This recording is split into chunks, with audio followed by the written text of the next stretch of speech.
They only act on their emotions, how they feel. Oh, the educated there, and can finance what the young people know. And the candy powers would decay.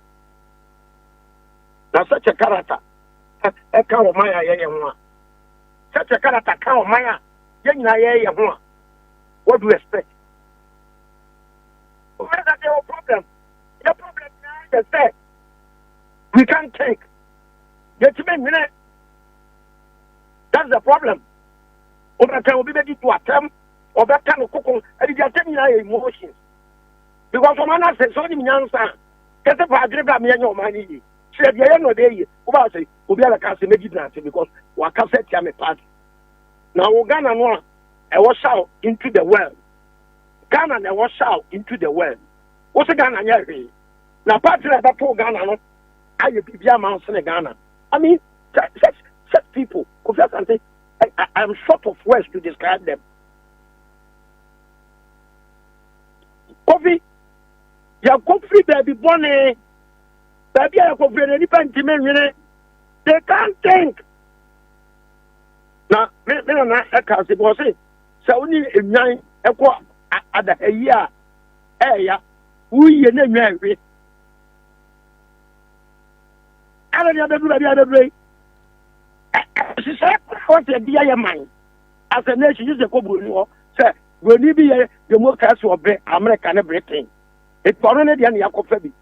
Sir, the only or yes, to say, the baby, a baby. Look at this.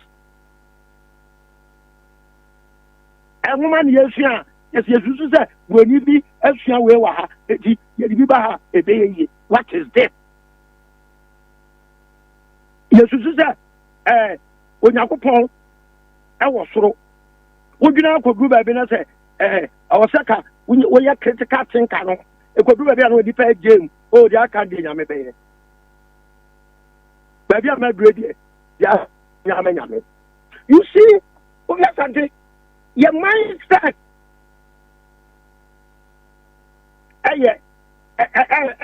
Backward. No, but okay. What do you think, sir, for now?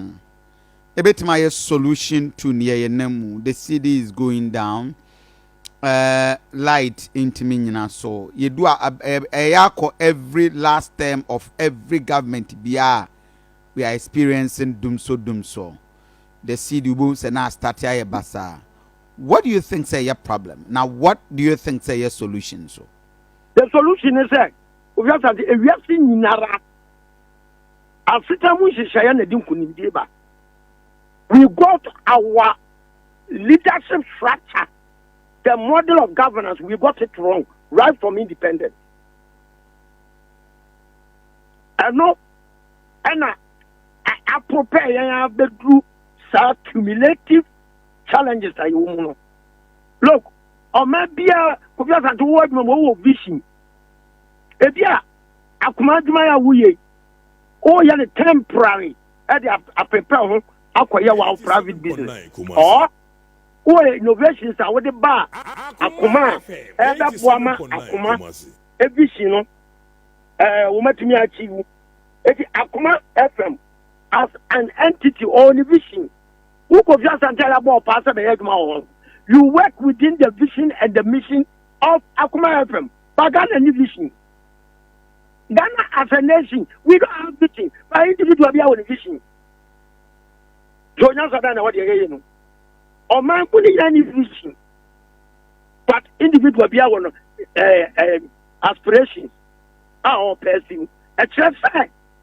Yan kind of who as a nation. I'm prepared. Yeah. Ebema Ghana. Yen I bet you to say a pound when you are at the Ioman. We don't have it. Now maybe we need leadership structures. Master, there's no way to bring economic development. Because leadership and the drive economic development. It will maybe we lack leadership structures. There's no way so better to develop. Ghana said the Tiakofa is getting up there. Ghana, you can show it. As Ghana for now, Germany, nye di German for ba ye be fail. So then Odike, you can blame the government or one person. A systematic failure. The tell me blame woman say they should know better say and she say any so we need to build consensus to create and carve system a well tailored to our mindset, our traditions, our culture, and the way we coexist. Ghana, ethnocentric by nation, by nature. Ghana, from a tribe, and a young a domain bakum afunbiem. Santia in this diversity now, Amaya Saki and Wabuma, yes, strong. I give you about 10 biara adversity for the country. It's a multi-party democracy. Your problem can step up. That's why America for you. So many results is so much. And I listen to one politician in America or say democracy is backsliding. The word we use, or say democracy is backsliding. And the democracy like a template. But Kobia Kelanadia, according to the mindset, the culture, and the traditions of the people. China Fonkuno Mudia, German Fonkuno Mudia, Kobia, where advanced Bia, Wakon and Indiano, the democracy our practice, a differ from one country to the other. Other than I am a Bonino, over colonization, yes, empire, Pamono, no one else is Amaya, Abediama, the Ghana, every year, God will form smoker. God will form smoker. Emfa a bansem, Leon Fasono, and we can $6 billion. That's our IMF.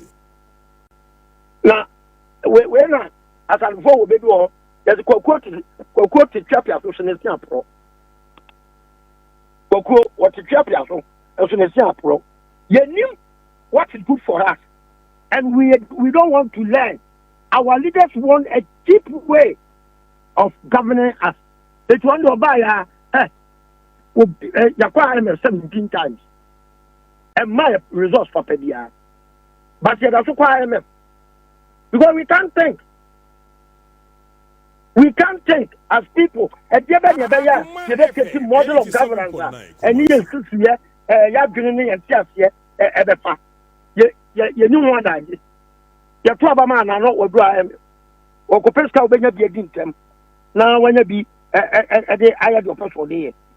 And could that say, yes, the problem here, and also, sir, institutions that were done in a partisan. Your trouble, Muya, no more promise you, Funa, no room for. I mean, what kind of. And let me just inform you, sir, Enra, the new tour board is constituted. Bronye, that is Kwamba Fonumina, a part of the board members. Now, would we own a better Romana? A better Romana, talk a limited liability. An entity, or here on one Casana Sumbi management.